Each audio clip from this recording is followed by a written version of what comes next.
हम में से सभी ने नदी और समुद्र के बारे में तो जाना ही होगा। इसके साथ ही ज्वार भाटा का भी नाम सुना होगा। जैसे जल का एक स्तर बढ़ जाने से ज्वार और गिरने से स्तर को भाटा कहा जाता है। ठीक उसी तरह हमारे जीवन में भी ज्वार भाटा का खेल चलता रहता है। जिस प्रकार कभी कोई परिवार सुख शांति से भरा जाता है तो कभी कभी दुख कलेश आदि से छिन्न भिन्न हो जाता है। हमारी आज की कहानी भी ऐसे ही है।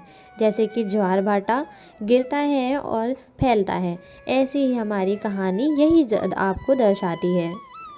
सदाबहार के पक्षी गांव में सनोज नाम का एक व्यापारी रहता था। वह अपनी पत्नी और इकलौती बेटी के साथ बहुत खुशी से रहता था। उसकी स्थिति काफ़ी अच्छी थी। वर्तमान में उसने पुराने घर को तोड़ के अपना एक नया घर बनाया था। इसके लिए उसने उस गांव के ज़मींदार से थोड़े पैसे उधार पर भी लिए थे। हालांकि वह ज़मींदार बाबू को हर महीने ब्याज के मूल पर मिलाकर थोड़ा बहुत पैसा दे देता था।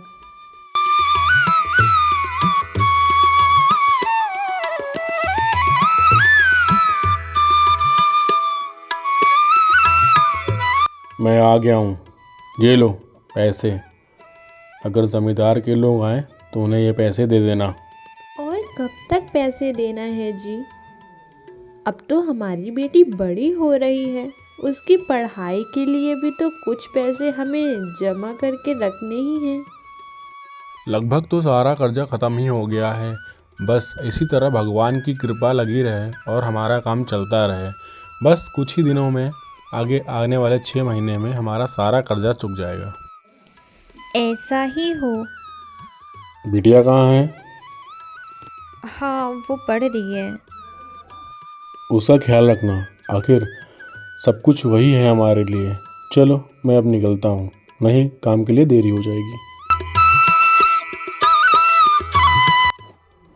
अच्छे से जाइएगा और जल्दी आइएगा।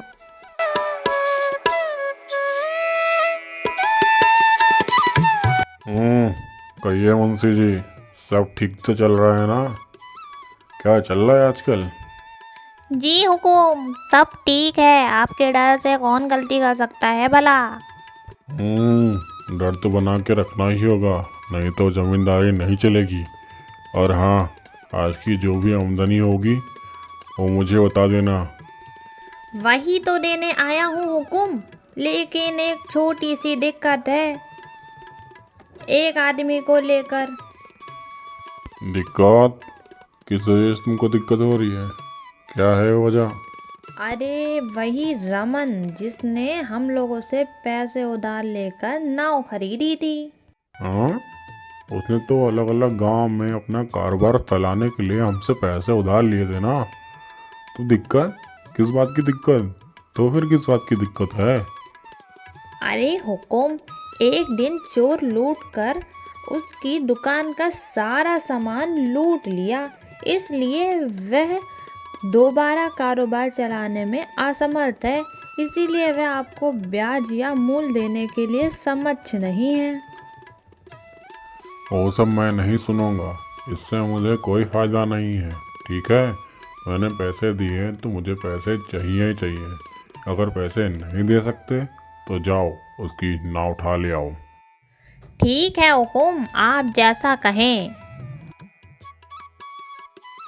अरे बेटा, थोड़ा सा खाना खा लो, नहीं तो ये खाना बेकार हो जाएगा ना। इतने प्यार से मैंने तुम्हारे लिए बनाया है, चलो खा लो। नहीं माँ, मुझे भूख नहीं लगी अभी, मैं नहीं खाऊंगी। रात बहुत बड़ी है बेटा, अगर तुम अभी खाना नहीं खाओगी तो रात में भूख लग जाएगी तुम्हें। माँ, आप कब खाएंगी खाना? बस तुम्हारे पापा आ जाए फिर हम खा लेंगे। लगता है तुम्हारे पापा आ गए। बेटा बैठो, मैं दरवाज़ा खोल कर आती हूँ।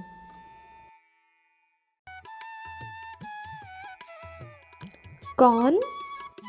क्या ये रामलाल का घर है? हाँ, उनका ही घर है, मैं उनकी पत्नी। बताइए क्या हुआ?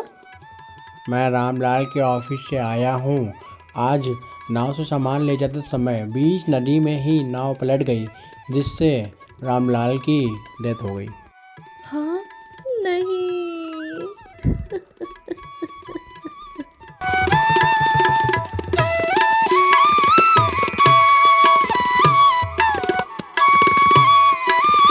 इसके बाद मेघा के जीवन में बेहद दुख आ जाता है। जीवन की सारी खुशियाँ चली जाती हैं। वह खुद तो दूर, वह अपने बेटे को भी ठीक से वक्त का खाना नहीं खिला पाती है।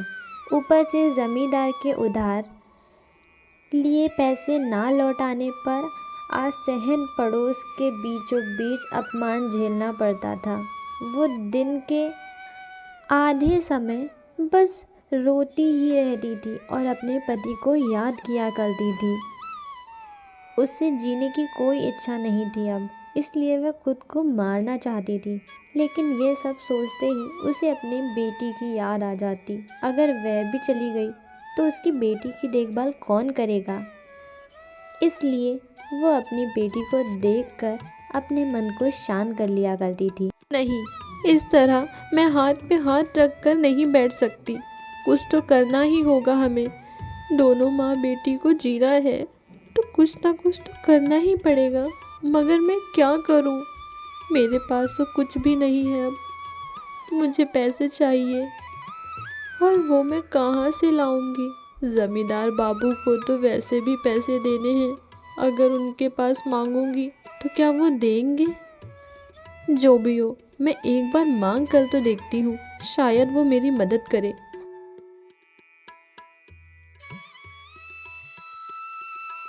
रामलाल का कितना पैसा निकल रहा है मुंशी जी? जितना उधार लिया था उसका 80% तो चुका दिया है। अगर आज वो जिंदा होता तो शायद अब तक उधार चुका देता। लेकिन उसके मरने से तो मेरा पैसा नहीं मिलेगा। यह तो हो नहीं सकता। वैसे भी बहुत समय दिया गया है।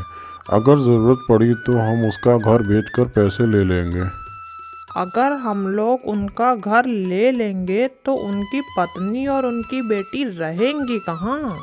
ये मेरा सरदर्द नहीं है, ये लोग वो समझे। मैंने जो कहा है तुम जाके वो करो। मैं क्या कह रहा हूँ हुकुम? रामलाल ने जितने पैसे दिए थे उसे कहीं ज़्यादा उसके घर की कीमत है। इसलिए आप घर को ले लीजिए और उन्हें नदी के किनारे वाला आपका जो पुराना वाला घर है ना, वह उनको दे दीजिए और थोड़े बहुत पैसे भी दे देना। वैसे भी वह घर ऐसे ही वीरान पड़ा हुआ है। कब क्या पता चले नदी में बह जाए। कहीं कोई आपको इसका दोष भी नहीं दे सकेगा। आपने जो कहा है वो तो सही है। ठीक है, ऐसा ही करो। ज़मींदार बाबू, मुझे आपसे सहायता चाहिए। आओ आओ, तुम्हारे बारे में ही बात चल रही थी। ये बताओ, तुमने इस बार मेरा बकाया क्यों नहीं दिया? जी, मैं इसी बारे में आपसे बात करने आई थी यहाँ पर। मेरे पति के पास जो भी जमा पूंजी थी वो तो सब खत्म हो गई है। अब तो हमारे पास 2 वक्त का खाना भी ठीक से नहीं है। अब मैं किस तरह आपके पैसे वापस करूं, आप ही बताइए। ये कहने से तो काम नहीं चलेगा भाई। पैसे तुमने लिए हैं तो तुम्हें ही तो वापस करने होंगे ना। वो सब तो मैं जानती हूँ, मगर मेरे पास एक छोटी बच्ची है। मैं उसको लेकर क्या करूँगी, आप ही बताइए। देखो, वैसे मैंने हुकुम से बात तो की है। तुम्हारा जो घर है वह तुम हुकुम को दे दो और बदले में नदी के किनारे वाला जमींदार बाबू का जो घर है वो ले लो। साथ ही कुछ पैसे भी ले लेना। लेकिन वो घर तो वीरान पड़ा है, वहाँ हम कैसे रहेंगे और क्या खाएंगे? इन पैसों से तुम नदी के किनारे खाली जगह पर खेती कर सकती हो और फसल को बाजार में बेचकर अपना परिवार चला सकती हो। मैं इससे ज़्यादा तो और कुछ नहीं कर सकता। इसके बाद मेघा अपनी बेटी को लेकर उस घर चली जाती है। जितना हो सका उससे उसने उस घर की खूब सफाई की।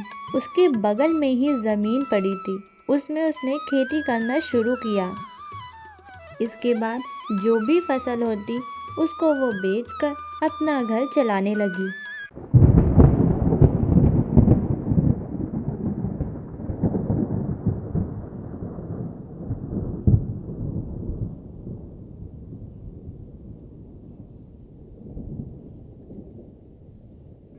माँ, मुझे बहुत डर लग रहा है यहाँ पे। मुझे वही वाले घर जाना है, ये घर अच्छा नहीं है। बेटा, वो घर अब नहीं है, वे घर बारिश में बह गया। हम दोनों इस घर को बिल्कुल नया बना देंगे। जब तुम बड़ी हो जाओगी ना, तो तुम बहुत सारा पैसा कमाओगी, तब हम लोग इस घर को बड़ा घर बना लेंगे, है ना?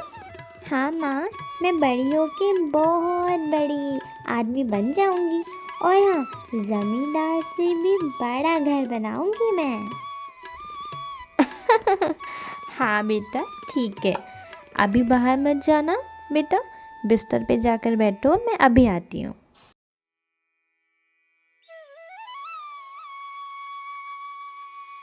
राधा सुबह उठकर देखती है कि छत से पानी गिरने के कारण ज़मीन पर एक गड्ढा बन गया है।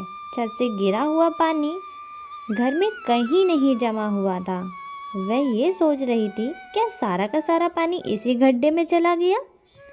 आखिर ये गड्ढा कितना बड़ा है? यही सोचकर वह हाथ से गड्ढे को देखने लगी, कोशिश करने लगी, और तभी गड्ढे के अंदर उसे कुछ चमकता हुआ दिखाई देता है। गड्ढे के अंदर अब ये क्या है? चमक रहा है। थोड़ा मिट्टी हटा कर देखती हूँ।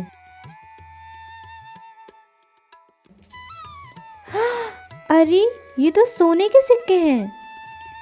इन सिक्के के बारे में अगर जमींदार बाबू को पता चल गया तो वो सब ले जाएंगे। आज ही मुझे ये सारे सिक्के लेकर चले जाना होगा यहाँ से। इसके बाद मेघा सिक्कों को एक बैग में भरकर अपनी बेटी को लेकर गांव छोड़कर चली जाती है। फिर किसी और गांव में जाकर खरीद कर घर रहने लगती है। इसके बाद उनकी ज़िंदगी में सारे दुख दूर हो गए।